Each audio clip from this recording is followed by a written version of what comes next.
Hello बच्चों, हम यहाँ पर class 7 का जो साइंस का लेसन है नेचुरल रिसोर्सेस, ये लेसन यहाँ पर देख रहे हैं।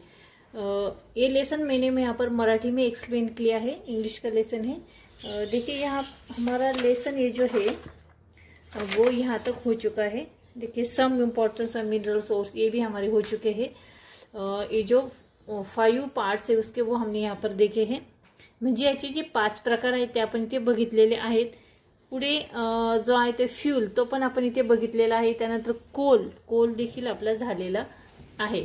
त्यानंतर आता यातील पुढचा जो टॉपिक आहे तो आपण इथे बघतोय मिनरल ऑइल, ठीक आहे। आणि त्यानंतर नॅचरल गॅस, हे 2 पॉइंट आपण आजच्या व्हिडिओमध्ये बघणार आहोत। तर ठीक आहे, सुरुवात करूया। Mineral oil, mineral oil is the liquid fuel form by the decomposition of organic substance buried underground। म्हणजे काय बघा, mineral oil is liquid fuel form by the, म्हणजे हे जे मिनरल ऑइल आहे ते जमिनीखाली ज्या गाडले गेलेले जे सेंद्रिय पदार्थाचे विघटन होऊन, म्हणजे हे जे सेंद्रिय पदार्थ आहे त्याचे विघटन होऊन त्या क्रियेतून जे इंधन तयार होतं द्रवरूप स्वरूपात, लिक्विड स्वरूपात, त्यालाच आपण मिनरल ऑइल असे म्हणतो, ठीक आहे। हे जे म्हणजे वर्षानुवर्ष हे जे जमिनीखाली जीव गाडलेले गेले असतात, जे वनस्पती असतात, प्राणी असतात, हे जमिनीखाली जे गाडलेले गेलेले असतात ते वर्षानुवर्ष त्याच्यावरती माती पडून त्याच्यावरती प्रचंड असा दाब तयार होतो आणि खाली जमिनीच्या भूपृष्ठामध्ये खनिजे तयार होतात। आता हे जे ऑइल आहे हे देखील त्याच पद्धतीने तयार होतं। या ज्या सेंद्रिय पदार्थ जे असतात त्याचे विघटन होऊन त्याच्या क्रियेतून, त्या विघटनाच्या क्रियेतून जे लिक्विड फॉर्म मध्ये जे ऑइल तयार होतं त्यालाच आपण खनिज तेल असे म्हणतो, म्हणजे मिनरल ऑइल असे म्हणतो। मिलियन्स ऑफ इयर ॲगो, म्हणजे हजारो लाखो वर्षापूर्वी, minerals of years ago bodies of dead sea organism sank to the bottom of the sea. म्हणजे काय, तर लाखो वर्षापूर्वी समुद्री जीव मृत झाल्यावर, समुद्रातील जीव मृत झाल्यावर ते समुद्र तळाशी गेले। Layers of soil and sand collected on them, त्याच्यावरती काय झालं का माती आणि वाळूचे थर तयार झाले। Due to high pressure and temperature the remains of the dead organism were transfer into mineral oil. आणि त्यानंतर त्याच्यावरती जो प्रचंड असा दाब तयार झाला, दाब व उष्णता ही जी तयार झाली पृथ्वीच्या पोटामध्ये, जो वरच्या ज्या दाबामुळे जो प्रचंड अशी उष्णता तयार झाली त्यामुळे या मृत जे जीव होते त्याच्या अवशेषांचे कशात रूपांतर झाले, खनिज तेलामध्ये रूपांतर झाले, म्हणजे मिनरल ऑइल मध्ये त्याचे रूपांतर झाले। The underground mineral oil is extend through oil wells। mineral oil is formed mainly in oil sands, shale, sandstone and limestone at a depth of about 1000 to 3000 metre. म्हणजे काय बघा, हे जे खनिज तेल आहे हे भूगर्भातून, म्हणजे जमिनीच्या पोटातून विहिरीद्वारे आपण बाहेर काढतो। Mineral oil is extend through oil wells, विहिरीद्वारे हे बाहेर काढले जाते। हे जे खनिज तेल आहे हे प्रामुख्याने आपल्याला कशा पद्धतीने सापडले, तर पंकाश्म, म्हणजे काय म्हटलं की ती सॉइल सँड, शेल, त्यानंतर सँडस्टोन म्हणजे काय वालुकाश्म, अँड लाइमस्टोन म्हणजे चुनखडक। बघा, शेल्स म्हणजे काय, ही शेल्स म्हणजे पंकाश्म, नंतर सँडस्टोन म्हणजे वालुकाश्म व लाइमस्टोन म्हणजे चुनखडक। At the depth of about 1000 and 3000 metre, यामध्ये ते पृथ्वीच्या भूगर्भामध्ये, पृथ्वीच्या पोटामध्ये 1000 ते 3000 मीटर खोलीवरती सापडले। त्यानंतर mineral oil is also non as petroleum or crude oil. Mineral oil जे आहेत, म्हणजे हे जे खनिज तेल आहेत हे पेट्रोलियम किंवा कच्चे तेल म्हणून देखील ओळखले जाते। पेट्रोल ऑर क्रूड ऑइल म्हणजे कच्चे तेल। It is greenish brown in colour, ह्याचा जो कलर असतो तो हिरवट किंवा तपकिरी, ब्राऊन शेड म्हणजे तपकिरी रंग असतो, ग्रेनिश म्हणजे हिरवा। Petroleum is a mixture of many compounds mainly of the hydrocarbon type. हे जे पेट्रोलियम आहे हे प्रामुख्याने कशामध्ये, तर हायड्रोकार्बन या प्रकारच्या अनेक संयुगांचे मिश्रण असून त्यामध्ये काय काय असतं तर त्यामध्ये बघा it is also contain compounds of oxygen, त्याच्यामध्ये ऑक्सिजन, त्यानंतर नायट्रोजन आणि सल्फर म्हणजे गंधक ह्याची ही घटक यामध्ये असतात. Petroleum is extract through oil wells and refined by factorial distillation to the separate other components. हे जे आहेत पेट्रोलियम म्हणजे हे ज्या तेल विहिरींच्या माध्यमातून, ऑइल म्हटलं इथे बघा ऑइल वेल म्हणजे तेल विहिरींच्या माध्यमातून पेट्रोलियमचे काय केले जाते उत्खनन म्हणजे जमिनीमधून ते खणून काढले जाते आणि त्याची जे प्रभावी उत्पादनाद्वारे आपल्याला अन्य घटक आपण ते वेगवेगळे करतो, सेपरेट करतो आपण. डिस्टिलेशन म्हणजे फ्रॅक्शनल डिस्टिलेशन म्हणजे आपण ते पदार्थ वेगवेगळे करतो. Aviation petrol, gasoline, diesel, kerosene, naphtha, lubricating oil, tar are all obtained from petroleum.